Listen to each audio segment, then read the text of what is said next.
माफी मांगना तो दूर, आप उस आदमी के मजार पर जाके फतिये पढ़ते हैं और फूल चढ़ाते हैं और फिर कहते हैं कि हिंदू इंस्टिगेट हो रहा है। अरे अगर हिंदू इंस्टिगेट हो गया तो उन सब के जो जाके फूल चढ़ाते हैं उनके घर खुद जाएंगे घर। हिंदू अभी इंस्टिगेटेड नहीं है, शुक्र करो विवेक। जिस दिन हो गया ना तुम स्टूडियो से खींच के मारे जाओगे, स्टूडियो से खींच के। नहीं तो आप जैसे लोग अगर इंस्टिगेट करेंगे तो होगा। 70 साल से तो शांति बनी हुई थी, अब नया नया आप लोगों का इतिहास आ रहा है। इतिहास में उस बंटवारे के अंदर हिंदू महासभा का भी आ गए, उस बंटवारे के अंदर हिंदू महासभा का भी आ गए, उस बंटवारे के एक चाहिए। और तुम बेवकूफ आदमी कह रहे हो कि शांति बनी हुई थी। एक भाईचारा कोई चीज होती है इस मुल्क में जिसको बोल रहे हैं रिजवान अहमद जैसे लोग सब खत्म करने पे तुले हुए हैं। ये विवेक बैठ के बोल रहे हैं कि देश में सब कुछ ठीक था। अरे देश में 20 लाख आदमी तो 1945 में मर गया। बेवकूफ की बात बैठ के बोलते हैं टीवी पर बैठकर। तो आज के इस वीडियो में रिजवान अहमद ने विवेक श्रीवास्तव को धो दिया है, क्योंकि विवेक श्रीवास्तव डिबेट में आकर औरंगजेब का गुणगान कर रहे थे और औरंगजेब का गुणगान करते करते ये नागपुर हिंसा करने वालों का समर्थन कर रहे थे और मुगलों का पूरा तरफदारी चमचागिरी करने पर तुल गए थे। तो इसी बात पर रिजवान अहमद इसको अच्छे से धो दिए हैं, क्योंकि रिजवान अहमद जो भी इसे पूछते थे इसका एक भी जवाब नहीं था इसके पास, इसलिए अपनी धुलाई करा बैठा है अच्छे से। वीडियो आपको ज़रूर अच्छा लगेगा, इसलिए अंत तक जरूर देखिएगा। तो चलिए सीधे शुरू करते हैं देखना। हिंदूवादी संगठन ऐसी फिल्मों के थ्रू इंस्टिगेट करके लॉ एंड ऑर्डर को खराब कर रहे हैं। ओके ओके, फिल्म दोषी है जो नहीं आना चाहिए। ये लोग दोषी नहीं है जिन्होंने ये सब कुछ करा और इस्लाम पे उंगली। Okay Rizwan Ahmad, okay Rizwan Ahmad your turn. Rizwan Ahmad क्या करने गए थे बजरंग दल वाले, विश्व हिंदू परिषद वाले? अमित जी तो उल्टा सवाल पूछा जाए फिर वो क्या करने गए थे? करने के लिए गए थे। दोनों तरफ से हुआ। ओके क्यों पहुंचे रिजवान अहमद, कौन क्वेश्चन पूछेगा इस पे? तब पुलिस ने क्यों नहीं रोका? विवेक शांत होना पड़ेगा आपको। आपने बोली अपनी बात को विवेक जी।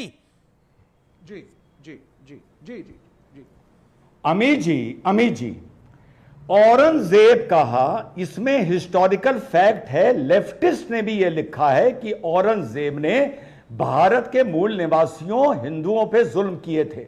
यह लेफ्टिस्ट हिस्टोरियन ने लिखा है। उन्होंने हुमायूं के बारे में नहीं लिखा, जहांगीर के बारे में नहीं लिखा, शाहजहां के बारे में। चुप रहिए विवेक जी, आप सुनिए। आप अजीब आदमी है यार ये। भी बताएं मुझे और किताब का नाम भी बताएं। आप विवेक जी जानबूझकर और अरे चुप रहो भैया।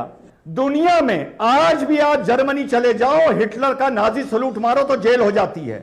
दुनिया में इतिहास में गलतियां हुई हैं, लेकिन आगे आने वाली पीढ़ी ने उस पर रिग्रेट किया है, उसके लिए माफी मांगी है। दुनिया में जलियांवाला बाग के लिए ब्रिटेन ने माफी मांगी, हिरोशिमा नागासाकी के लिए ओबामा ने माफी मांगी, पोलैंड से जर्मनी ने माफी मांगी, यहूदियों से जर्मनी ने माफी मांगी।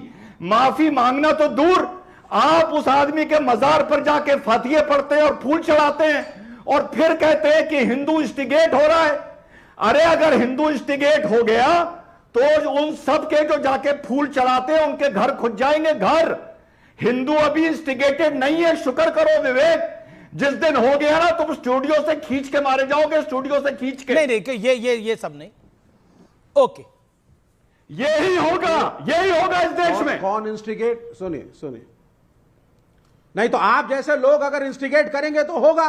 70 साल से तो शांति बनी हुई थी, अब नया नया आप लोगों का इतिहास आ रहा है। राजा को राजा की तरह इवैल्यूएट नहीं करते। औरंगजेब में कमियां थी, वो एक राजा था, उसके 80% एडमिनिस्ट्रेटिव स्टाफ हिंदू था। अगर उसने जजिया लगाया, उसने ज़कात भी लिया है। ये नहीं बताएंगे आप लोगों को, एक तरफा इतिहास बताएंगे आप। मजहब के नाम पर बेवकूफ आदमी इतिहास में। उस बंटवारे के अंदर हिंदू महासभा का भी आ गए, उस बंटवारे के अंदर हिंदू महासभा का भी आ गए। उस बंटवारे के 1 साल बाद गांधी को भी मारा गया। नाथूराम गोडसे की सच्चाई है। और तुम बेवकूफ आदमी कह रहे हो कि शांति बनी हुई थी।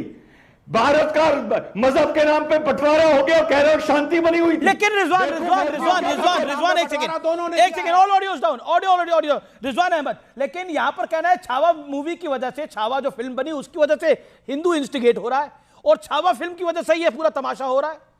40 सेकंड रिजवान अहमद। अमित जी, अबू आदमी ने भी छावा की वजह से ही बोला। Amit ji 1 minute. World war पर 1000 पिक्चरें बनी, यहूदियों के नरसंहार पे 1000 पिक्चरें बनी, पर फर्क यह है कि जिन्होंने यहूदियों का नरसंहार किया आज वो अपनी गलती का एहसास करते हैं।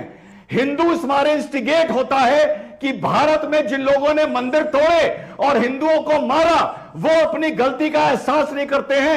बल्कि हिंदुओं को चिढ़ाने की कोशिश करते हैं। लेकिन इस और देश की उन्हीं में सेकुलर से कुछ सियासत तो जैसे यही रही है ना ऐसे रिजवान विवेक अहमद, जैसे लोग हैं। आप हैरान क्यों हो रहे हैं? इस देश की सेकुलर पॉलिटिक्स यही रही है, यही अपीसमेंट इस देश की सेकुलर पॉलिटिक्स का एक बड़ा हिस्सा रहा है, समझो, और इसी सेकुलर पॉलिटिक्स का लाभ हुआ है इस मुल्क में। एक भाईचारा कोई चीज होती है इस मुल्क में जिसको मीडिया और यहाँ के रिजवान अहमद जैसे लोग सब खत्म करने पे तुले हुए हैं। ओके, रिजवान अहमद अब भाईचारे को समाप्त कर रहे हैं। विवेक कह रहे हैं, ये विवेक बैठ के बोल रहे हैं कि देश में सब कुछ ठीक था। अरे देश में 20 लाख आदमी तो 1947 में मर गया। इस तरह से हमारे देश में कभी नहीं लड़े। की बात ना करते हो? तो 100 साल पहले शांत हो जाइए ना, अपनी टाइम पे बोलिए। हुआ था 1925 के करीब, कभी नहीं हुआ ये। अच्छा सुनो, एक मिनट अमीश करते हो, सुनो विवेक अपने आप अपनी ये जो कश्मीर है, okay 20 seconds Rizwan Ahmad, then Anand Dubey. Vivek Amish भाई, ये जो कश्मीर है, क्या ये विवेक के हिसाब से हिंदुस्तान का नहीं है? मार मार के हिंदुओं को भगाया गया, क्या सब कुछ ठीक था? मोपला में क्या हुआ, सब कुछ ठीक था? मेरठ, भिवंडी, हाशिमपुरा, आपका जबलपुर, आपका ये सारे जो किस्से हुए, क्या उस टाइम बीजेपी थी? क्या वो दंगे करवा रहे थे? बेवकूफ की बात बैठ के बोलते हैं टीवी पर बैठकर। जी okay Rizwan, you made your point. Rizwan ji, you made your point. Okay, मैं आनंद दुबे और मैं सुनील यादव और अजय आलोक सर, काम होता है दंगे रोकना, दंगे एक सेकंड विवेक जी शांत हो जाइए। Anand Dubey, Sunil Yadav and Ajay Alok on screen, no one else. Okay, Sunil Yadav, point ये है मेरा आपसे, और ये प्रश्न है, और हम्बली मेरा ये सवाल है आपसे।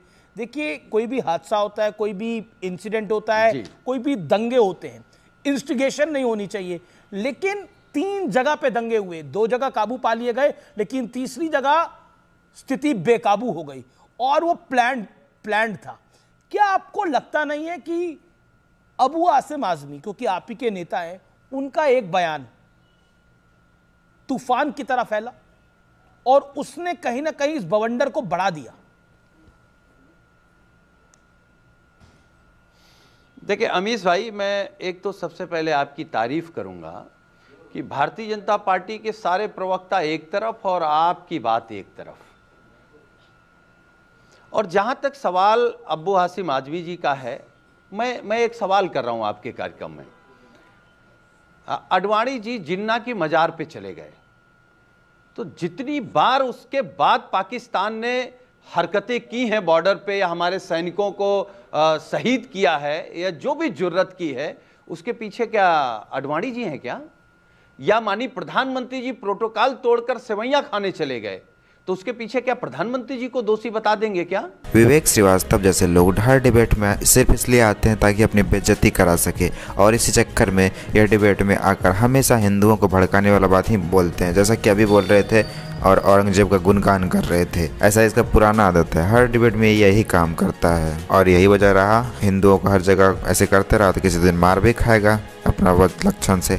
खैर, आपको और थोड़ा सा वीडियो अच्छा लगा तो वीडियो को लाइक कर दीजिए, और ऐसे ही वीडियोज़ के लिए आप हमारे चैनल को सब्सक्राइब जरूर कर लीजिएगा। हम मिलते हैं बहुत जल्द किसी और वीडियो में।